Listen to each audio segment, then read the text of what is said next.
For Antiwar.com, I'm Scott Horton. This is Antiwar Radio.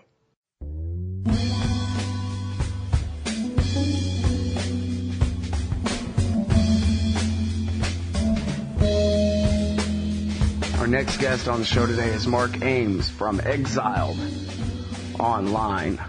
It's exiledonline.com, and he's got a new article here at Alternate titled, Obama is leading the U.S. into a hellish quagmire.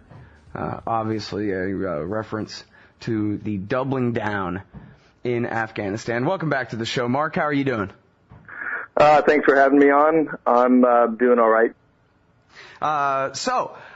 You point out here what nobody else has said, and of course I'm too lazy and stupid, I guess, to have done the research myself, but you went and did the comparison and contrast and say that America now has more soldiers in Afghanistan than the USSR in the height of their war against the Afghans in the 1980s.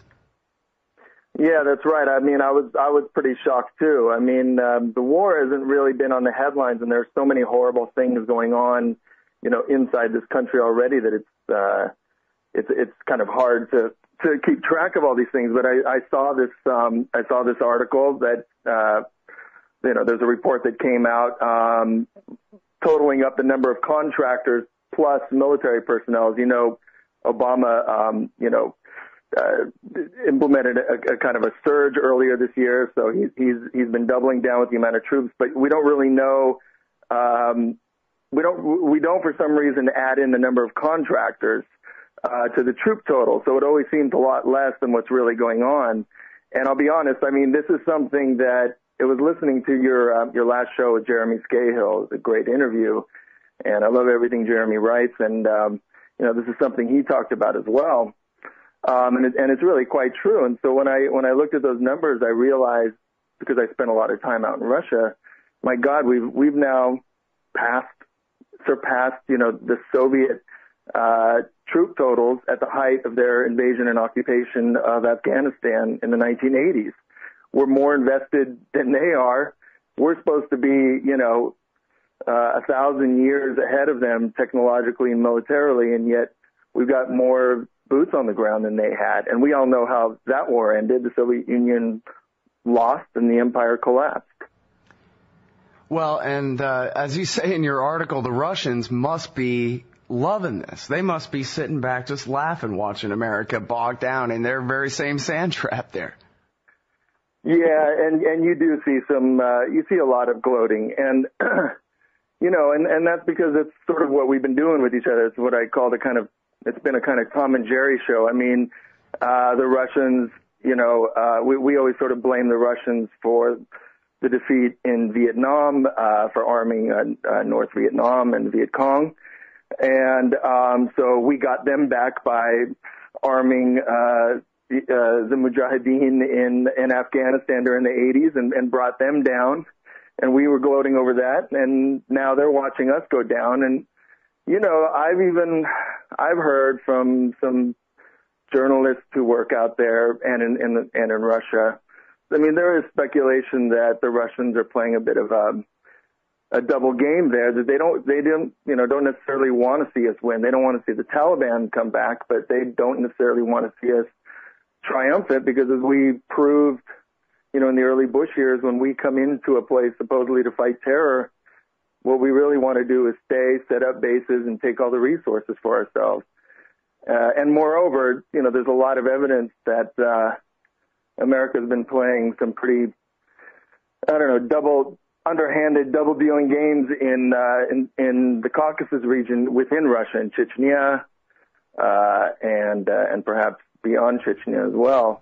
In terms of, there's a lot of evidence and speculation that the Americans have sort of, they've been helping destabilize the Caucasus to keep Russia kind of pinned down, while America goes and takes all the resources around Central Asia.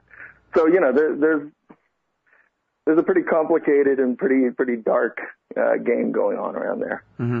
Well, Russia, I guess Putin has opened up some supply lines. It seems like They don't want us to win in Afghanistan, but they don't want us to leave yet either. They want us to go ahead and have to suffer their same fate there first. Yeah, and we're also taking care of some of their dirty business. They just don't want to be left out and ignored the way, they have been over the last 20 years. They've been, the fact is, we've treated them dismissively at best, exploitatively in reality for the last 20 years. So, the point is they don't want the Taliban to return there. They see that as a threat, to Russia and Russia's interests. But they also don't want to see America, have a strong hold on the place. So I think from Russia's point of view, the ideal situation is, America kind of keeps the Taliban out, but doesn't really take control of the place and needs Russia. And it's sort of a messy situation. And, Russia probably gets more benefit out of that than pretty much anybody. And we're walking right into that trap. Well, according to Osama bin Laden's speech of October 2004, it's a pretty open and abrupt, very honest kind of thing where he says, listen, the whole game here is to get you people to bankrupt your empire and completely collapse and then get the hell out of our part of the world. It's the only way to do it. So that's why bomb the coal and bomb the embassies and all these things. It's to try to get America to invade. And so, if you wanted, you could have a KGB conspiracy theory where Ayman al-Zawahiri works for the Russians all along. It's not necessary, but the interests there coincide perfectly. And he gloated about that in that speech and said, this is everything that your government is doing to you, talking to us, it's not in your interests at all. It's only in the interests of me and a few of your politically connected corporations who benefit from all the war. Other than that, the rest of you are being completely screwed by this. But here you go. Continue to fall into my trap. Fair warning. Yeah, exactly. Just because he told us the truth about what's going on doesn't mean anybody is going to listen. People go nuts during war, which also works in, the big corporations and powerful politicians' interests. But this is a basic strategy, I think, I hate to use the word terrorist because in my book, terrorism is also bombing countries, from 35,000 feet up. But in any event, it is a basic strategy of terrorists or guerrilla groups. You try to provoke a reaction that is so huge that your population, in bin Laden's case, Islam, rallies around you, rallies around the guerrilla group, and the occupying power or the oppressive power winds up bankrupting itself and throwing everything it has at this war that it can't win. It's a basic strategy, and it works a lot of the times, and it's working again. Yeah, it's not that complicated. Come on, this is simple judo premise here, right? Like, I've met you before. You're about a foot taller than me. If you and I got in a fist fight, my best hope would be to somehow trick you into running into the wall or something while I got out of the way. Or a gun. Yeah, or a gun might work too, yeah. Or maybe I'd smack you in the face and then run down the block and I'd have 10 of my friends waiting with baseball bats. Yeah, exactly. Maybe that's the more apt metaphor. No offense, Mark. I know, I'm such a little hostility here.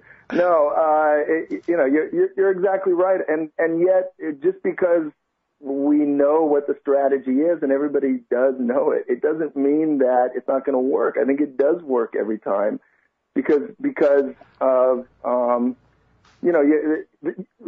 Laden and groups like that prey on the kind of inherent weaknesses of the oppressive or occupying power, and not just their weaknesses, their vulnerabilities, their stupidities, which are pretty much built in to the operating system of any power which is going to go invade and occupy an alien country on the other side of the world.